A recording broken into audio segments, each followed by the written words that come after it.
उन्होंने क्या किया, लोन लिया और लोन का डिफॉल्ट हो गया, किस्त नहीं भर पाए, नोटिस आया। नोटिस वहाँ आया जहाँ ये रेंट पर रहते थे, उन्होंने वो नोटिस रिसीव नहीं किया, जो भी रीज़न रहा। अभी उन्होंने मेल पर तो भेज ही रहे हैं। अगर बैंक से कोई नोटिस आता है और आप जवाब नहीं देते या रिसीव नहीं करते हैं, दोनों ही केस में आपके अगेंस्ट केस बन सकता है। नहीं बेटा, उसकी जरूरत नहीं, आवाज़ आ रही है, ठीक है।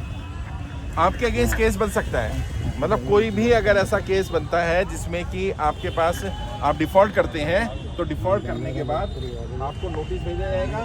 नोटिस का जवाब ना देने पर आपका केस बनेगा। अब केस कैसा बनेगा? अगर नोटिस आया बैंक से, तो बैंक के नोटिस का क्या होता है, उस पर बैंक का नाम लिखा होता है। जैसे इनका स्टेट बैंक है तो इनका नोटिस के ऊपर स्टेट बैंक ऑफ इंडिया लिखा होगा। उसका जवाब, बैंक के नोटिस का जवाब आपको खुद ही देना है रिटर्न में, ओरल नहीं देना, रिटर्न में देना है। अच्छा, अगर नोटिस आया वकील से, तो उस पर लिखा होगा एडवोकेट, एडवोकेट लिखा है या वकील हिंदी में लिखा है, तो इसका मतलब वो वकील का नोटिस है। अब उसका जवाब आपने वकील के थ्रू देना है। अगर मानो आया कोर्ट से, तो उस पर लिखा होगा न्यायालय या कोर्ट या सत्र न्यायालय हो सकता है, लोक अदालत हो सकता है। अदालत लिखा हो, न्यायालय लिखा हो, कोर्ट लिखा हो, वो कोर्ट का नोटिस है। कोर्ट के नोटिस पर जाना ज़रूर होता है। अगर मान लीजिए आप कोर्ट के नोटिस पर नहीं जाते हैं, तो बैंक ये मान लेगा, कोर्ट ये मान लेगा कि आप विलफुल डिफॉल्टर हैं। विलफुल डिफॉल्टर का मतलब आप जानबूझ करके पैसा होने के बाद ही पैसा नहीं देना चाहते। अगर 3 नोटिस पर नहीं जाते हैं आप, तो आपके अगेंस्ट वारंट निकल जाता है। वारंट पहले निकलेगा बेलेबल, यानी जिसमें बेल हो जाएगी। अगर उस पर भी नहीं जाते हैं, तो फिर निकलेगा नॉन बेलेबल, यानी कि उसमें बेल भी नहीं होगी, सीधा जेल हो जाएगी। ऐसी नौबत मत आने दो। जब भी कोई ऐसा नोटिस आए, नोटिस जरूर लो। भागना नहीं है यार, लोन लिया था ना, कोई गुनाह थोड़ी कर दिया, क्राइम थोड़ी कर दिया। और ज़्यादातर लोग, मैं पूरे इंडिया में लोगों से मिल रहा हूँ, लोगों ने बताया नोटबंदी, जीएसटी, लॉकडाउन, ये 3 बड़ी समस्याएं। कई लोगों ने कहा सर नोटबंदी ने कमर तोड़ दी हमारी, लेकिन हम उससे उभर गए, वो झटका झेल गए हम।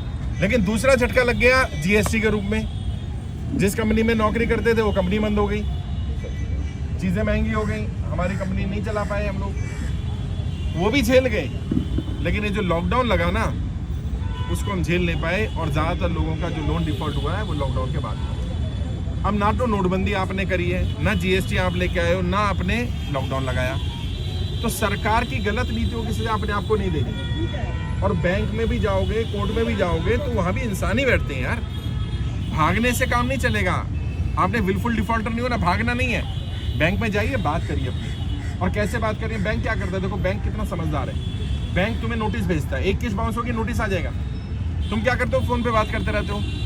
बैंक फिर क्या करता है, एक और नोटिस भेज देता है। तुम क्या करते रहते हो? फोन पे बात करते रहते हो। वो क्या कर रहा है? नोटिस भेज कर क्या कर रहा है? वो फाइल मोटी कर रहा है। जब वो जज के सामने जाएगा तो उसकी फाइल में 20 नोटिस होंगे, तुम्हारे पास एक भी नहीं होगा, क्योंकि तुमने तो फोन पे बात करी। तुम क्या करो, जब भी बैंक से बात करो, रिटर्न में करो, लेटर लिख के दो बैंक को, सर जी मेरी स्थिति खराब हो गई है, मेरी नौकरी छूट गई है, मैं किस्त नहीं भर पा रहा हूँ, मुझे थोड़ा समय दिया जाए। दे ना दे कोई बात नहीं, लेटर दे दो। अब तुम्हारी फाइल में 10 लेटर होंगे, बैंक की फाइल में 10 लेटर होंगे। कोर्ट में जाओगे, जज साहब के सामने कहोगे, जज साहब मैंने बताया था मेरी नौकरी छूट गई है, मैंने बताया था मेरे पास कमाई का साधन नहीं है, बैंक ने मुझे ऑप्शन नहीं दिया, गलती बैंक की है। क्योंकि आरबीआई कहता है यदि किसी व्यक्ति की स्थिति खराब है तो वो इससे पहले कि किस्त बाउंस हो, बैंक को जाकर के बता दे। और ये ना बताए बैंक क्या ऑप्शन दे, बैंक से पूछ ले, भाई साहब मैं क्या करूं बताओ। जब भी आपको लोन मिला होगा, आपकी आर्थिक स्थिति ठीक होगी तभी दिया होगा ना। आपका सिविल भी देखा होगा, आपकी आईटीआर भी देखी गई होगी, आपकी प्रॉपर्टी के पेपर रखे होंगे, सब चीज़ चेक करने के बाद बैंक देता है। अच्छा आज तो स्थिति खराब हो गई, बैंक को सपना तो नहीं आएगा स्थिति खराब हो गई है। आपको तो पता है ना, मान लो आपकी नौकरी छूट गई, अगले महीने आप किस्त नहीं भर पाओगे, आपको पता है, बैंक को नहीं पता, तो क्या करो, इससे पहले कि किस्त बाउंस हो बैंक में चले जाओ। सर ऐसे ऐसे मेरी नौकरी छूट गई है, मैनेजर से बात करो सीधा लिख करके, मेरी नौकरी छूट गई है, 3 महीने मुझे लगेंगे नई नौकरी ढूंढने में, मुझे 3 महीने का समय दिया जाए। बैंक के मैनेजर के पास 2 साल तक का समय देने का अधिकार होता है, वो बताता नहीं है। क्यों नहीं बताता? क्योंकि कोई पूछता ही नहीं। अभी अदानी का करा ना, देखो 12,000 करोड़ से ज्यादा का लोन अंडरराइट कर दिया गया। अंडरराइट का मतलब क्या है? जब अदानी के पास पैसे होंगे तब दे देगा वो, ना इंटरेस्ट लगेगा, ना पेनल्टी लगेगी, ना सरचार्ज लगेगा। अरे भाई यही तो हम भी कह रहे हैं, और हम कितने दिन के लिए कह रहे हैं? 2 साल का समय दे दो। या तो लोगों को 2 साल का समय दे दो, और जिनको समय नहीं दे सके उनका लोन माफ कर दो। जिनका माफ नहीं कर सकते उस समय तो यही तो मांग कर रहे हैं हम लोग। लेकिन बैंक और जो व्यक्ति अभी बता, जो व्यक्ति एक्सपायर कर गया, छोटे छोटे बच्चे भी, मैं महाराष्ट्र में गया, बच्चों को घर से निकाल के घर सील कर दिया गया, अब कमाने वाला ही नहीं बचा यार, तो कम से कम उसका तो लोन माफ कर दो। बड़े बड़े अमीरों को तुम राहत दे जा रहे हो, उनका लोन अंडर राइट कर रहे हो, राइट ऑफ कर रहे हो, उनको सपोर्ट दे रहे हो, और आम जनता के लिए कुछ भी नहीं। तो सरकार को ये बात समझनी पड़ेगी। और जैसे बहन ने कहा बैंक बात नहीं करता, बिल्कुल सही बात है। क्यों नहीं करता? क्योंकि बैंक को पता है हम बात नहीं करेंगे, ये चला जाएगा, कहीं ना कहीं से पैसे ले आएगा। आपको बैंक से बात करने को कौन कह रहा है? आप तो बैंक को लेटर दो, और अगर लेटर लेने से मना करे, वीडियो रिकॉर्ड कर लो। सबके फोन में वीडियो होती है, कुछ नहीं करना, बैंक में एंटर करो, मैं बैंक में आया हूँ, मैनेजर को लेटर दे रहा हूँ, मेरी स्थिति खराब है, बैंक मैनेजर ले नहीं रहा, नौकरी चली जाएगी साहब उसकी तुरंत। हम 10 से ज़्यादा बैंक मैनेजर के साथ ये कर चुके हैं। अब बैंक मैनेजर तुरंत लेकर रिसीव कर देता है, और लेना नहीं है खाली, उसको बोलना स्टैम्प लगा के दे दे, मैंने तेरे को लेटर दिया, और एक लाइन और लिख देना, मैं आपको जो भी स्थिति आपकी है, नौकरी छूटने के बाद, व्यापार बंद होने के बाद, मैं अपनी स्थिति से आपको अवगत करा रहा हूँ, मेरी स्थिति अच्छी नहीं है, मुझे कम से कम 6 महीने का 1 साल का समय दिया जाए। जैसे अदानी को अंडरराइट किया गया लोन को, हमारे लोन को भी अंडरराइट कर दिया जाए। और यदि 15 दिन में आपकी तरफ से कोई जवाब नहीं आता है, तो मैं ये मान लूंगा कि आपने मेरी अर्जी मंजूर कर दी। देखो ध्यान से सुनो क्या लिखना है। अगर 15 दिन में कोई जवाब बैंक से नहीं आता, तो मैं मान लूंगा कि मेरी अर्जी मंजूर कर ली गई। अब क्या होगा? अब तुमने बैंक को फंसा दिया कानूनी केस में। बैंक को 15 दिन के अंदर अंदर जवाब देना पड़ेगा, चाहे यही लिख के दे के नहीं कर रहे। और जब ये बैंक लिखता है नहीं कर रहे, तो बैंक को कारण देना पड़ता है क्यों नहीं कर रहे, क्योंकि आप कोर्ट जाओगे। जज साहब के सामने रखो, जज साहब अमीरों को तो दे देते हैं ये वाला कानून, हमें नहीं दे रहे ये वाला कानून। बैंक के ऊपर आफत आ जाएगी, और बैंक क्या करेगा? ज्यादातर केस में बैंक तुरंत समय दे रहा है। अभी बता रहा हूँ, अभी क्या करना है, बैंक में जाकर के जैसे लेटर देते हैं, ऐसे ही लेटर अगर कोई NBFC है उससे लिया है, एप्लीकेशन से लोन लिया है, वहां भी यही करना है। अब मान लो किसी साहूकार से ले लिया, किसी रिश्तेदार से ले लिया, किसी जानकार से लिया है, उसे भी अपनी स्थिति के बारे में अवगत करा दो। कब तक ब्याज भरते रहोगे भाई? अभी दिल्ली में एक व्यक्ति आया, 10 लाख रुपए लोन लिया है, 10% पर, मंथली का 10%, यानी समझ लो 1 लाख रुपए महीना कहाँ से देगा? वो डिफॉल्ट ही करेगा भाई। हमने उसको बोला जाके बुला, उसको भी समझाया गया, क्योंकि RBI की गाइडलाइंस है 2% से ज्यादा कोई ब्याज नहीं ले सकता। और जो व्यक्ति प्राइवेट फाइनेंसर का काम करता है उसके पास लाइसेंस होना जरूरी है। अगर लैंडिंग लाइसेंस नहीं है उसके पास, तो वो उधार दे ही नहीं सकता। कोई बात नहीं, लाइसेंस नहीं है, कुछ नहीं, आप उसको समझाओ भैया मेरी स्थिति अभी अच्छी नहीं है, मैं नहीं दे पाऊंगा। अब फंसे हुए क्यों हो तुम? चेक दे रखे हैं, है ना, कोई बात नहीं। अगर स्टैम्प पेपर दे रखे हैं, तो स्टैम्प पेपर का सीरियल नंबर या फोटो तुमने भी खींची होगी, तुम्हारे पास भी होगा, जा करके तहसील में वो स्टैम्प कैंसिल करवा दो कि जी ये मैंने स्टैम्प मेरे खो गए, इनका मिसयूज ना हो, बस हो गया काम। अब वो नल एंड वॉइड। रिकॉर्ड में हो तो सर रिकॉर्ड तो रखना पड़ेगा भाई, इतना बेईमानी करोगे तो कैसे गड़बड़ चलेगी? फिर तो क्या वाला डिफॉल्टर तुम हो, चेक का नंबर होगा आपके पास, चेक है ना, बैंक में जाकर बोलो मेरी चेकबुक खो गई, सिंपल, मेरे सारे चेक स्टॉप पेमेंट कर दिए। आप जब स्टॉप पेमेंट पे चेक लगाएगा अगर वो व्यक्ति, तो आपके ऊपर 138 का नोटिस नहीं आएगा, बच जाओगे आप। और ब्लैंक चेक नहीं देना होता, आपको पता है ब्लैंक चेक देना ही अपराध है, पहले ही आपने अपराध किया हुआ है। आज के बाद कभी भी किसी से पैसा लो तो ब्लैंक चेक कोई मांग ले, मना कर दो, ब्लैंक चेक नहीं देंगे सर। चेक दे सकते हैं, चेक में अमाउंट भर सकते हैं। अभी क्या क्या रहा है पता है, 2 लाख रुपए दिए आपको, वो चेक में 10 लाख रुपए भरेगा, और आप साबित ही नहीं कर पाओगे। अब तो भैया कर दिया ना, मैं बताऊंगा उसका भी। अभी क्या करना है, जैसे कोर्ट में हुआ, कर्नाटका में हुआ, एक व्यक्ति ने ऐसे ही 5 लाख रुपए लिया, उसने 20 लाख रुपए भर दिया साहूकार में, लगा दिया, चेक बाउंस होना था, कोर्ट में चले गए। ये समझदार था व्यक्ति, उसने कहा जज साहब से, जज साहब इससे पूछो इसके पास 20 लाख कहाँ से आए, क्या ये इनकम टैक्स पे करता है इतनी? इसने 20 लाख दिए कहाँ से? जज ने पूछा बता कहाँ से आया तेरे पास 20 लाख रुपए, किस चीज का चेक डाला था? वो साबित ही नहीं कर पाया। कोर्ट ने उस व्यक्ति के अगेंस्ट फैसला दिया, जिसने पैसा लिया था उसकी फेवर में फैसला दिया कि कोई बात नहीं है, आपने इसको कुछ नहीं देना, क्योंकि आप ऑलरेडी इतना ब्याज दे चुके हो। प्रॉब्लम क्या है, हम डरते हैं, ऐसा लग रहा है हमने कोई गुनाह कर दिया, पाप कर दिया पैसा लेकर। भाई पैसा लिया है, कोई गुलाम नहीं बना लिया किसी ने तुम्हें। और यहाँ तो मुझे नहीं पता बिहार में क्या स्थिति है, मध्य प्रदेश में पता है क्या स्थिति हो रही है। घर की बहन बेटियों को बुला रहे हैं, कह रहे हैं किस्त नहीं दे पा रहे, अपनी बहन को भेज दे, अपनी बेटी को भेज दे। कितनी बुरी स्थिति है सोचिए, लोग सुसाइड करने पर मजबूर है साहब। सरकार के आंकड़े पिछले 5 वर्ष में 50,000 से ज़्यादा व्यापारियों ने कर्जे के कारण आत्महत्या करी है, और उसमें से भी पिछले 1 साल के अंदर अंदर लास्ट ईयर जो गया उसमें 20,000 व्यापारियों ने सुसाइड किया साहब। रोज अखबारों में खबरें छप रही हैं। अभी बिहार की भी खबर आई थी, पूरे परिवार ने सुसाइड कर लिया नवादा में, और लगातार खबरें आ रही हैं। झारखंड की खबरें आई थी अभी, वो ट्रैक्टर चढ़ा दिया लड़की के ऊपर, लड़की गर्भवती थी, उसके ऊपर ट्रैक्टर चढ़ा दिया, वो एक्सपायर कर गई, वो रिकवरी एजेंट परेशान कर रहे थे। और रिकवरी एजेंट का भी समझ लो, ज़्यादातर रिकवरी एजेंट 90% रिकवरी एजेंट नकली हैं। पहचानो कैसे?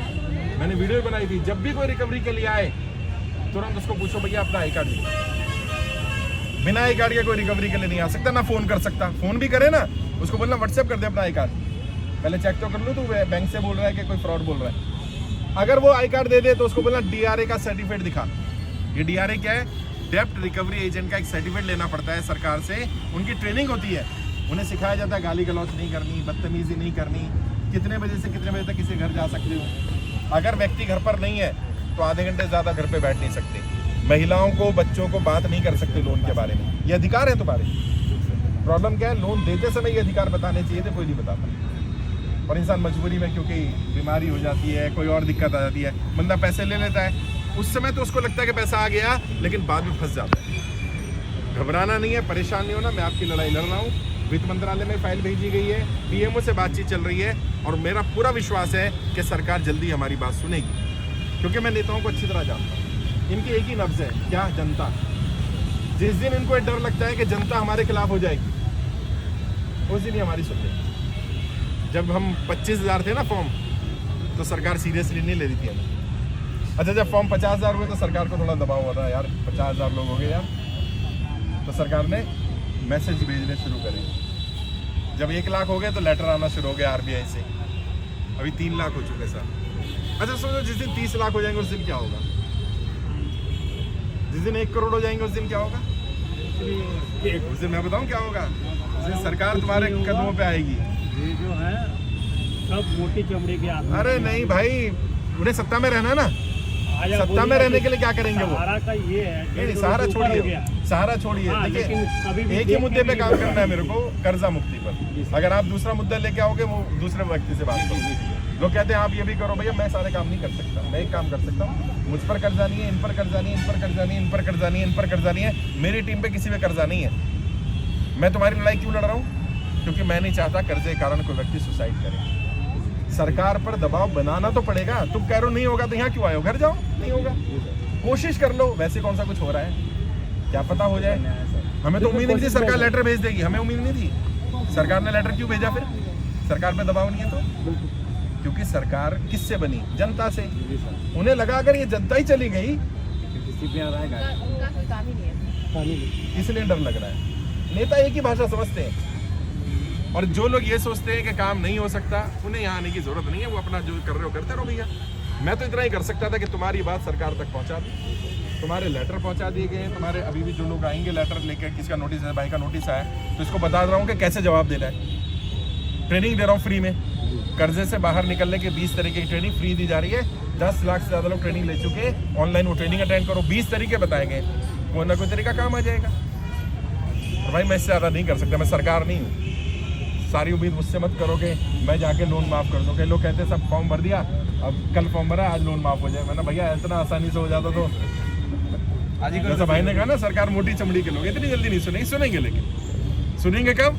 जब इनकी कुर्सी हिलनी हुई नजर आएगी। अभी हिल नहीं रही कुर्सी। 1 करोड़ संख्या चाहिए, 1 करोड़। अच्छा, मैं हर जगह नहीं जा सकता, तुम लोग जा सकते हो ना। मैं तुम्हारे मोहल्ले नहीं जा सकता, तुम जा सकते हो। अपने मोहल्ले में बताओ, देश में निःशुल्क कर्जा मुक्ति अभियान चल रहा है। अभियान पूरी तरह से निःशुल्क है, 1 रुपया नहीं लेना किसी की, आपसे भी 1 रुपया नहीं लिया गया। पूरी अभियान फ्री है, फॉर्म भरने का कोई खर्चा नहीं, ट्रेनिंग का कोई खर्चा नहीं। 100 लोग तुम्हारे लिए काम कर रहे हैं, सब काम कर रहे हैं फ्री में। क्यों? लोगों की मदद की जाए यार। और देखो, हमारी किसी नेता से, किसी पार्टी से कोई दुश्मनी नहीं है। जो जनता का कर्जा माफ कर देगा, हम उसके साथ खड़े हैं। कई लोग कहते हैं आप तो भाजपा के विरोध में। मैंने कहा सबसे पहले भाजपा वालों का करो ना, सबसे पहले भाजपा के समर्थकों का कर दो यार, कम से मुझे सुकून मिलेगा। किसी का तो हो गया, लेकिन ये नेता तुम्हें भटकाते रहेंगे, कभी धर्म के नाम पर, कभी जाति के नाम पर। तुम अड़े रहना, भैया कर्जा मुक्ति कर रहा है कि नहीं कर रहा, बात खत्म। और दिल्ली आना पड़ेगा। एक बार तो कम से कम सरकार पे दबाव बनाना पड़ेगा और बता दूंगा कब आना है। कोशिश कर रहा हूँ तुम्हें ना बुलाऊं, लेकिन अगर बुलाना पड़ जाए तो एक बार आ जाना भैया। जी सर। क्योंकि किसानों ने क्या करा, आके बैठ गए, अब भी कुछ नहीं करेंगे, जाके बैठ जाएंगे। भैया कर्जा माफ कर दो तो हम घर जा रहे हैं, और नहीं तो हम बैठेंगे। और मैं बता रहा हूँ किसानों को तो 1 साल लगा था। अगर हम सब 1 करोड़ लोग ना 1 हफ्ता भी बैठ गए, सरकार अपने आप हिल जाएगी साहब। सरकार को एक ही डर है बस, जनता ना खिसक जाए, वोट ना चला जाए। अब उन्हें दिख रहा है वोट जा रहा है, क्योंकि बड़े बड़े उद्योगपतियों को बहुत ज़्यादा राहत दे दी गई है। अमीरों के लोन भी माफ़ किए जा रहे हैं, उनके बैंकों के पैसे भी उनको दिए जा रहे हैं, उनके लोन अंडरराइट किए जा रहे हैं। बताओ अंडरराइट का तुम्हें पता ही नहीं है। अंडरराइट का कानून है कि किसी को भी अंडरराइट करवाना हो लोन, जाके अंडरराइट करवा लो बैंक से। 1 करोड़ रुपए के लोन पर साल में 10,000 रुपए लगते हैं, बस फीस देनी पड़ती है। 10,000 रुपए दे दो, 1 साल तक कोई इंटरेस्ट नहीं लगेगा, कोई पेनल्टी नहीं लगेगी, कोई सरचार्ज नहीं लगेगा। 1 करोड़ तक का। ये कितने दिनों तक चल सकता है? मैं कहता हूँ 1 साल, अगले साल फिर ले लो। 1 करोड़ तक का। बीच में 2 करोड़ है तो 20,000। बीच में मैं उसका मूलधन भी चुकाते रहूं तो नहीं, जरूरत ही नहीं है। 1 साल तक आप रिलैक्स होकर बैठो, एक साल बाद इकट्ठा कर लो अपना पैसा। बहुत टॉर्चर। प्रॉब्लम क्या है, ये कानून बताए नहीं जाते लोगों को। अमीरों के लिए कानून अलग, गरीबों के लिए ये नहीं चलेगा सर। और अभी हम लोग सुप्रीम कोर्ट भी जाने वाले हैं। आप सबके साइन लेकर के सिग्नेचर करवाएंगे और सुप्रीम कोर्ट में भेजेंगे। PIL लगाएंगे, पब्लिक इंटरेस्ट लिटिगेशन, जनहित याचिका।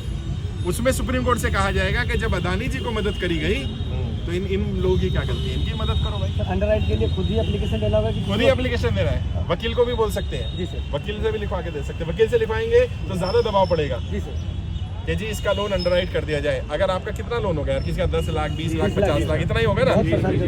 कुछ भी नहीं देना पड़ेगा आपको, मुश्किल से 5,000 10,000 रुपए फीस लगेगी। 1 साल का समय मिल गया। मैं कहता हूँ अगर तुम्हें 20 लाख रुपए पे वो 20,000 रुपए भी मांगे और 1 साल का समय देते तो बुरा है क्या? बहुत राहत मिलेगी सर। ना ब्याज देना, ना इंटरेस्ट देना, ना पेनल्टी देनी। मोरेटोरियम ले सकते हो। मोरेटोरियम में क्या रहता है, 3-3 महीने का मोरेटोरियम मिल जाता है। और मोरेटोरियम में भी मैंने एक वीडियो बनाई थी। मोरेटोरियम वो वाला लेना जिसमें ब्याज दे जाओ, ब्याज हर महीने देते रहना। ब्याज कितना बनता है, मानो 1 लाख रुपए का ब्याज अगर बैंक का लेंगे तो 1 साल का बनेगा 15% पे 15,000 रुपये। तो महीने का कितना बन गया? महीने का बनेगा मुश्किल से 1200-1300 1500 रुपये। तो भर देना, जब ब्याज देता रहूँगा मैं, किस्त में 3 महीने बाद दूंगा। प्रॉब्लम क्या, ये कानून है, तुम्हें अवेयर भी होना पड़ेगा। जैसे पैसा लेते हो उसी समय पर जान लिया करो क्या क्या कानून। जो साइन करते हैं ना पेपर, उसमें बहुत सारे रूल्स लिखे होते हैं, पता ही नहीं लोग। ऐसे क्रेडिट कार्ड का कईयों का केस चल रहा है, कईयों का पर्सनल लोन का केस चल रहा है और उसमें उनको हरेस किया जा रहा है। एप्लीकेशन वाले लोग हरेस कर रहे हैं, आपकी फोटो वायरल कर देंगे, आपके रिश्तेदारों को बता देंगे, जबकि आपके रिश्तेदारों को आपके लोन के बारे में बताना अपराध है। मानो इनके ऊपर लोन है और मैं इनको बताता हूँ ये अपराध है, बता नहीं सकते। मैं इनके घर वालों को भी तब बताऊंगा जब ये अवेलेबल नहीं है। मानो कुछ हो जाता है बंदे को, बंदा नहीं है तो घर वालों को बताया जा सकता है। इनके रहते घर वालों को भी नहीं बता सकता। लोग तो क्या मोहल्ले में बता रहे, पूरे घर पे चिपका के चले जाते हैं। वो इलीगल है। क्यों कर पा रहे हैं वो? क्योंकि तुम्हें अपने अधिकार नहीं पता। तुम नोटिस नहीं लेते, तुम भागते रहते हो। बैंक यही काम करता रहता है। बैंक चाहता है कि एक बार तुम भाग तो जाओ, फिर पकड़ लेगा वो। और बैंक का पीछा जो छूटेगा ना, वो या तो पैसा दे के छूटेगा या लोन माफ हो जाए, और तरीके से छूटेगा नहीं, ध्यान रखना। उनके पास तुम्हारे सारे डॉक्यूमेंट्स है, सारी जानकारी, सब कुछ है उनके पास। कल को तुम ये सोचो कि मैं बच जाऊंगा, ऐसे नहीं बच पाओगे। या तो सरकार लोन माफ कर दे या तुम कहीं से पे करो, 2 ही ऑप्शन है। पे करने के लिए तुम अपना प्रयास करते रहो, माफी के लिए मैं प्रयास कर रहा हूँ, दोनों मिलकर लड़ाई लड़ेंगे। कोशिश करूंगा आपकी मदद कर पाऊँ, इसीलिए मैं दिल्ली से यहाँ आऊँ। बिहार के अलग अलग जिलों में जा रहा हूँ, मैं कोशिश कर रहा हूँ लगभग हर लोकसभा बिहार की जाऊँगा मैं, और अलग अलग राज्यों में भी जाऊंगा। इससे पहले मैं अभी महाराष्ट्र होकर के आया, गुजरात होकर के, आप लोग देख रहे होगे फेसबुक पर। और फेसबुक पर रेगुलर फॉलो करो, वीडियोस आती है उनको सुनो, नोट्स बनाओ उनके, ताकि तुम्हें अपने कानूनों का, अपने अधिकारों का पता रहे।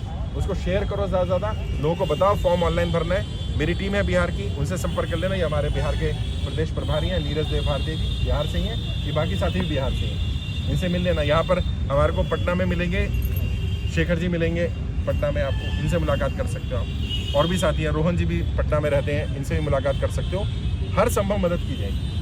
बाकी बिहार के अलग अलग जिलों में टीम है हमारी, जैसे पूरे इंडिया में टीम बनी हुई है। ये लोग, पहले इनको लेकर के जाऊंगा कि ये लोग वित्त मंत्रालय में या पीएमओ में जाएं और आपकी बात रखें। इनकी बात सुन लेंगे तो ठीक है, नहीं तो तुम्हें बुला लेंगे। बट घबराना नहीं है, कोई गलत कदम मत उठाना।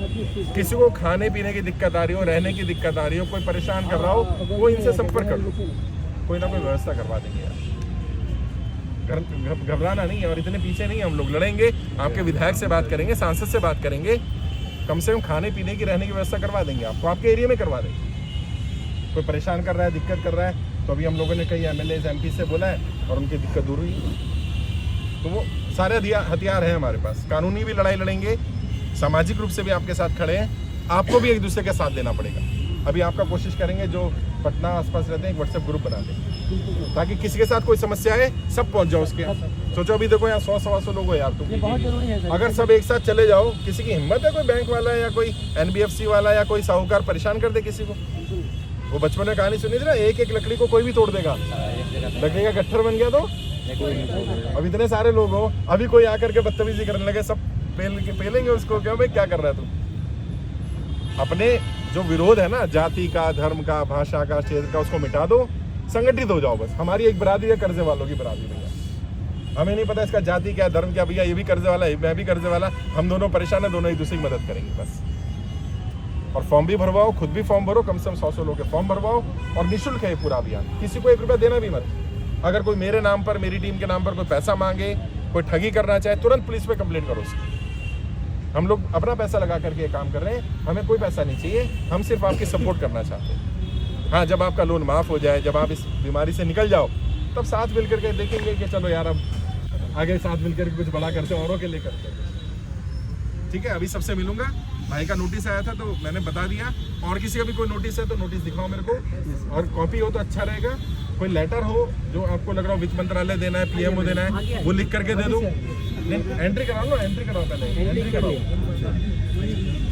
नहीं, एंट्री हो गया इनका, नहीं हुआ? एंट्री हो गया, एंट्री हो गया। नहीं, यहाँ पे एंट्री करा दो मिलने के लिए। आ जाओ, एक एक करके बैठो, मैं बता रहा हूँ।